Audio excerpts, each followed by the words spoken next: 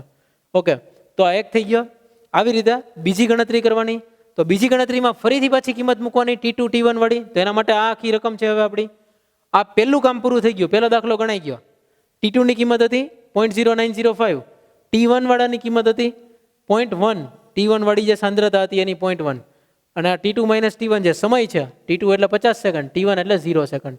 તો એનો જવાબ આવ્યો 1.90 10⁻⁴.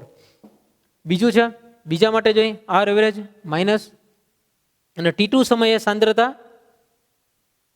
0.0820 માઇનસ T1 સમયે સાંદ્રતા 0.0905 ડિવાઇડેડ બાય 100 માઇનસ 50.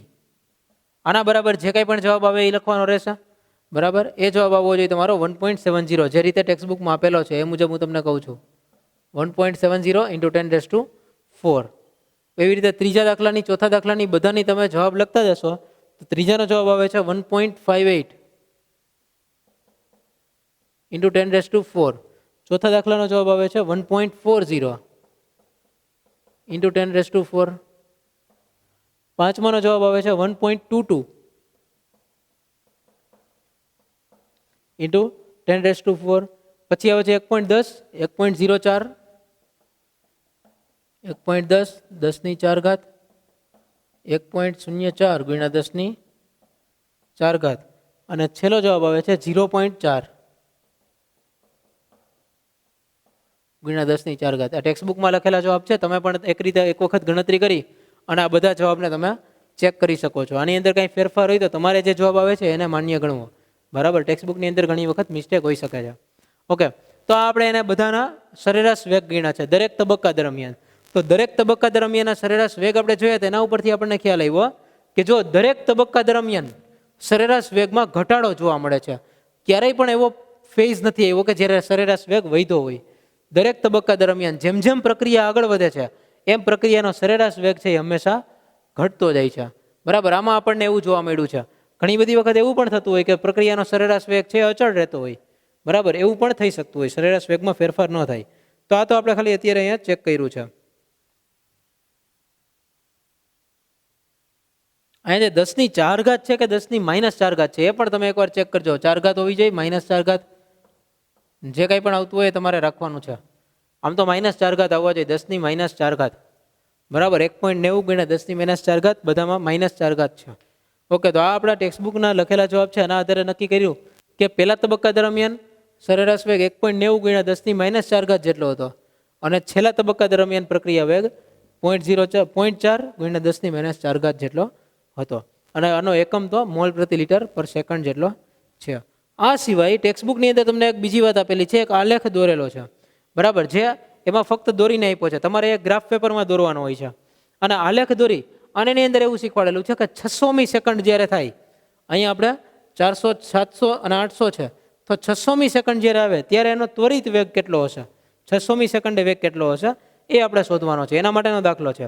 એ જે 600મી સેકન્ડે શોધવાનો જે વેગ છે, વેગનો જે દાખલો છે એ આપણે જ્યારે રેગ્યુલર ક્લાસ શરૂ થશે ત્યારે હું તમને એ શીખવાડીશ, કારણ કે એની અંદર આપણે એક ગ્રાફ દોરશું, અને ગ્રાફ દોરી અને ત્યાર પછી આપણે એની ગણતરી કરવી પડશે. એટલે એક્યુરેસી સાથે જોશે તો આપણને એનો જવાબ આવશે. બરાબર, તો જ્યારે પણ આપણી ફરીથી ક્લાસીસ રેગ્યુલર શરૂ થાય, સ્કૂલ રેગ્યુલર જ્યારથી શરૂ થાય ત્યારે આપણે એના ફરીથી એકવાર જોશું. તો એ દાખલો એની અંદર આપેલો છે, બ્યુટાઇલ ક્લોરાઇડનો ગણતરી કરેલી છે, અને બીજી અલગ અલગ જગ્યાએ અલગ અલગ ટાઈમે પણ આપેલો છે, જેમ કે 250 સેકન્ડે, 350, 450 સેકન્ડે ત્વરિત વેગ જે છે, ઇન્સ્ટન્ટ વેગ એ ગણેલા છે. આપણે જે તે ટાઈમે સ્કૂલ શરૂ થશે ત્યારે આપણે ગ્રાફ પેપરની અંદર બધી ગણતરી કરીને જોશું. ઓકે, તો આ હતી આપણે પહેલો દાખલો, પહેલો કોયડો કમ્પ્લીટ થયો. હવે અત્યાર પછીની બીજી એક વાત છે કે જે થોડીક નવી છે. અત્યાર સુધી આપણે ભણ્યા હતા, પણ એ થોડીક નવી વાત છે. એ આપણે જોયા છે કે આની અંદર હજી બીજું નવું શું આવે છે. જ્યારે આપણે વેગનું સમીકરણ લખીએ છીએ કે જ્યારે પ્રક્રિયાનો વેગ લખીએ છીએ ત્યારે એની અંદર શું નવું આવે છે એ આપણે જોઈ લઈએ એકવાર. કે કોઈ પણ એક રાસાયણિક પ્રક્રિયા હોય તો રાસાયણિક પ્રક્રિયા દરમિયાન રાસાયણિક પ્રક્રિયાનો વેગ આપણે જે લખતા હતા ત્યારે એ પ્રક્રિયાની અંદર સહગુણકો નહોતા લખ્યા. જો સહગુણકો હોય તો એનું શું કરવાનું છે, એ વેગમાં કેવી રીતે એ ભાગ ભજવે છે. પ્રક્રિયાનો વેગ વધારવામાં કે ઘટાડવામાં એ શું ફાળો આપે છે એ આપણે અત્યારે સમજવાનું છે. તો આપણે એક પ્રક્રિયા કોઈ પણ એક લખી દઈએ. એક પ્રક્રિયા જેમ કે ટેક્સ્ટબુકમાં આપેલી છે Hg+Cl2, સામે બને છે HgCl2. તો આ પ્રક્રિયા માટેનો વેગ લખવો સહેલો થઈ જાય. ડેલ્ટા Hg ની સાંદ્રતા છેદમાં ડેલ્ટા ટી બરાબર માઇનસ ડેલ્ટા Cl2 ની સાંદ્રતા છેદમાં ડેલ્ટા ટી આના બરાબર પ્લસ ડેલ્ટા HgCl2 ની સાંદ્રતા છેદમાં ડેલ્ટા ટી. પણ આ સિવાયની બીજી પ્રક્રિયા લખી હોય, HI માંથી H2 અને I2 બનતા હોય, 2 મોલ HI માંથી H2 અને I2 બનતા હોય, તો આ દરમિયાન શું થશે?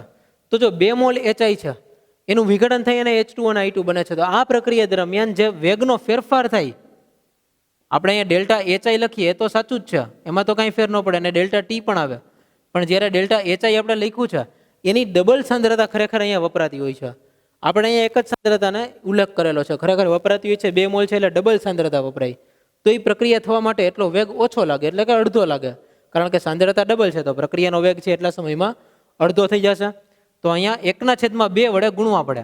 એનો મતલબ એમ, સીધો સાદો મતલબ કે જે સહગુણક હોય એને હંમેશા છેદમાં લખવો પડે. સહગુણક હોય એને 1/2 એવી રીતે લખવું પડે. તો આ એક વેગ બને. ત્યાર પછી અહીંયા તો H2 તો એમને જ છે એટલે ડેલ્ટા H2 છેદમાં ડેલ્ટા ટી, આ પ્લસમાં જ આવશે કારણ કે નિપજ છે, પ્લસ ડેલ્ટા I2 છેદમાં ડેલ્ટા ટી એ પણ પ્લસમાં રહેશે. બરાબર, આ રીતે આપણે સૂત્ર લખી શકીએ. આ સિવાયનું બીજું એક સૂત્ર સરસ આપેલું છે, જે સમીકરણ છે એ આપણે લખીએ છીએ. પહેલા સમીકરણ આપેલું છે 5Br minus plus BrO3 minus plus 6H plus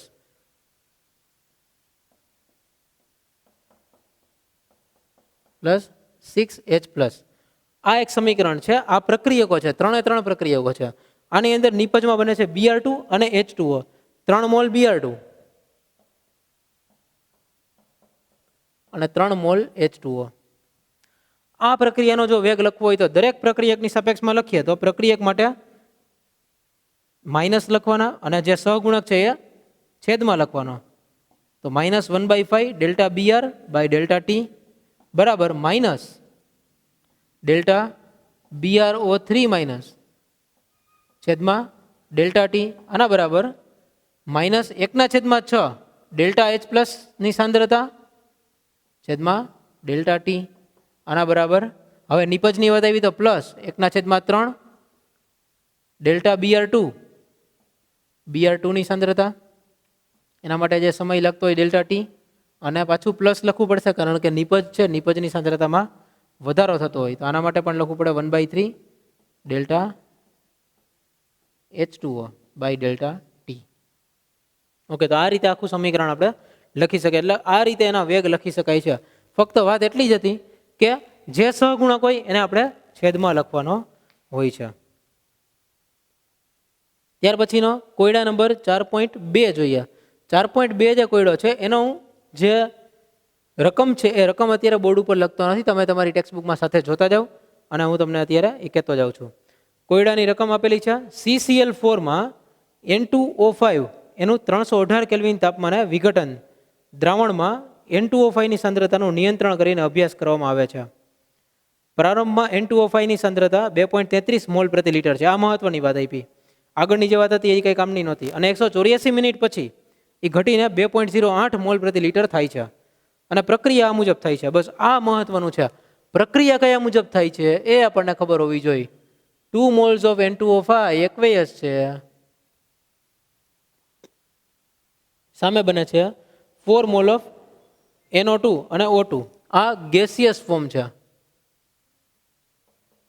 અહીંયા સામે બને છે 4 moles of NO2 gas plus O2 gas. Okay, આ આખી પ્રક્રિયા છે, રાસાયણિક પ્રક્રિયા આ રીતે આપેલી છે. આ પ્રક્રિયાની અંદર આપણને આપેલું છે કે શરૂઆતની સાંદ્રતા 2.33 છે. કોની સાંદ્રતા આપેલી છે? એ પણ N2O5 ની સાંદ્રતા. તો અહીં આપણે લખી શકીએ N2O5 ની સાંદ્રતા, શરૂઆતની સાંદ્રતા એટલે T1 સમયે સાંદ્રતા 2.33 મોલ પ્રતિ લિટર છે. અને N2O5 ની સાંદ્રતા T2 સમયે એ આપેલી છે 2.04 મોલ પ્રતિ લીટર જેટલી છે. એટલે ઘટીને 2.08 મોલ પ્રતિ લીટર થઈ જાય છે. 2.04 નથી, ત્યાં 2.08 છે. અને 184 મિનિટનો સમય લાગે છે. તો આના માટે આપણે લખી શકીએ કે ભાઈ T1 સમય છે એ 0 મિનિટ હતો અને T2 સમય છે એને આપણે 184 મિનિટ કહી દઈએ. બરાબર. તો હવે આપણે આના માટે થઈને પ્રક્રિયાનો વેગ શોધવાનો છે. અને આ ઉપરાંત બીજું શું શોધવાનું છે? આ પ્રક્રિયાનો સરેરાશ વેગ કલાક, મિનિટ અને સેકન્ડના સમયમાં ગણવાનો છે. એટલે કલાકમાં કેટલો થાય, મિનિટમાં કેટલો થાય, સેકન્ડમાં કેટલો થાય એ ગણવાનો છે. બીજી વાત છે, આ સમય દરમિયાન NO2 ના ઉત્પન્ન થવાનો વેગ કેટલો હશે. NO2 જે બને છે એના ઉત્પન્ન થવાનો વેગ કેટલો થાય એ પણ આપણે જોવાનું છે. તો NO2 બને છે એના ઉત્પન્ન થવાનો વેગ છે. આ આપણે છેલ્લે ગણશું, આની અત્યારે ઉતાવળ નથી. પહેલા એક આ ગણી લે N2O5 નો. બરાબર. તો જો આનો આપણે જવાબ મેળવ્યા, આનો આન્સર લઈ તો કેવી રીતે કરવું પડશે? પહેલા તો સૂત્રમાં લખવું પડે -1/2 delta N2O5 by delta T. આ આખું સૂત્ર છે. આના બરાબર વેગ બને છે, પ્રક્રિયાનો વેગ. અને આપણે વેગ જ ગણવો છે તો આમાં વેગ બરાબર લખી દઈએ. હવે વેગ બરાબર -1/2. N2O5 ની સાંદ્રતામાં થતો ફેરફાર, માઇનસ નિશાની એમને એમ રાખવાની છે. માઇનસ નિશાની રાખી છે એટલે અહીંયા નાનામાંથી મોટું કરવું પડશે.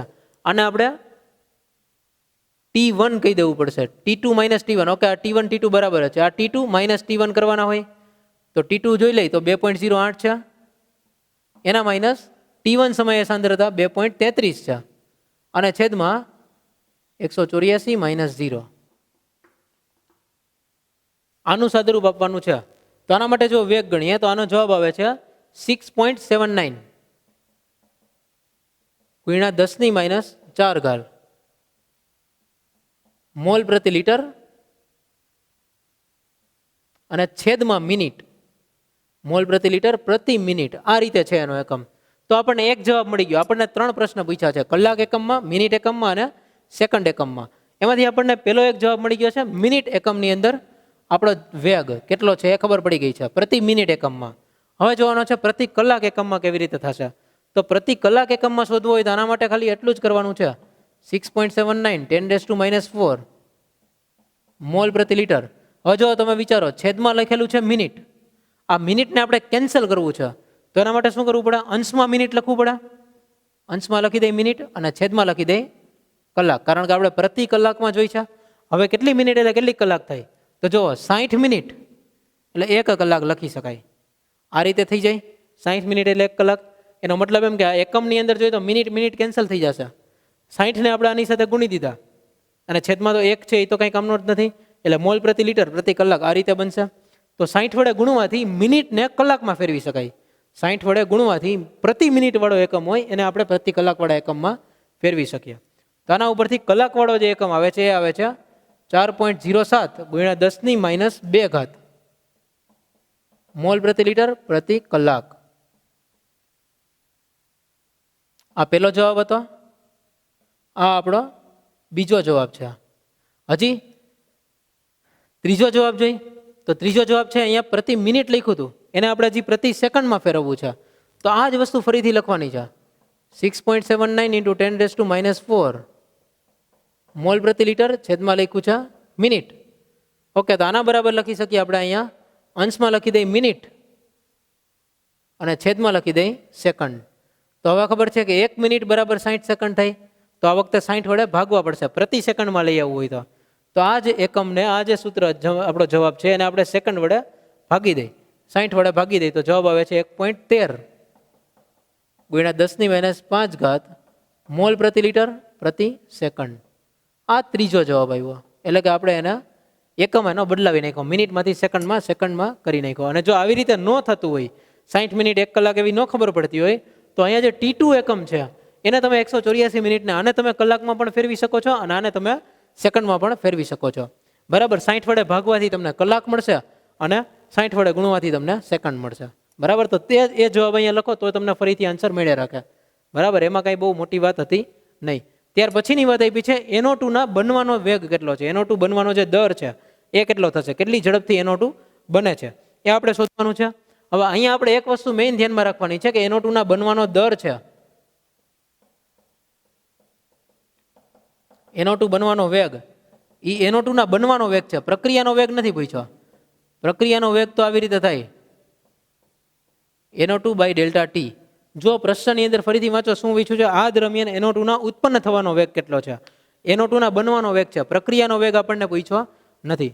તો NO2 ના બનવાનો વેગ હોય, આ પ્રક્રિયાનો વેગ કહેવાય. 1/4 લખ્યો, સહગુણકને છેદમાં લખ્યો એ. પણ જો આપણે સહગુણકને સામે જવા દઈએ તો delta NO2 by delta T આ છે એ NO2 નાઇટ્રોજન ડાયોક્સાઇડ એ બનવાનો વેગ બની શકે. તો 4 ગુણ્યા કરવો પડે વેગ, અને વેગ છે એ કેટલો છે, વેગ આપણો અહીંયા હતો 6.79 ગુણ્યા 10⁻⁴ મોલ પ્રતિ લિટર પ્રતિ મિનિટ.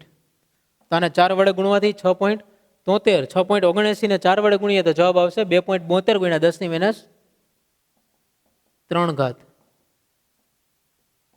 મોલ પ્રતિ લિટર પ્રતિ મિનિટ.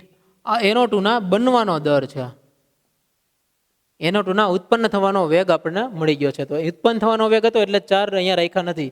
ખરેખર પ્રક્રિયાનો વેગ તો જે હતો એ જ છે, પણ 4 ને સામે જવા દીધા તો NO2 ના ઉત્પન્ન થવાનો વેગ આપણને મળી ગયો છે. NO2 છે એટલી સ્પીડમાં ઉત્પન્ન થતો હોય છે. તો જવાબ છે 2.72 ગુણ્યા 10⁻³ મોલ પર લિટર પર મિનિટ. તો આ રીતે આપણે દાખલાઓ સોલ્વ કરી શકીએ. આજે આપણે કર્યા કોયડા નંબર 4.1 અને કોયડા નંબર 4.2. નેક્સ્ટ લેક્ચરમાં મળશું લખાણ સંબંધિત પ્રશ્નો 1 અને 2. Thank you. જય સ્વામિનારાયણ.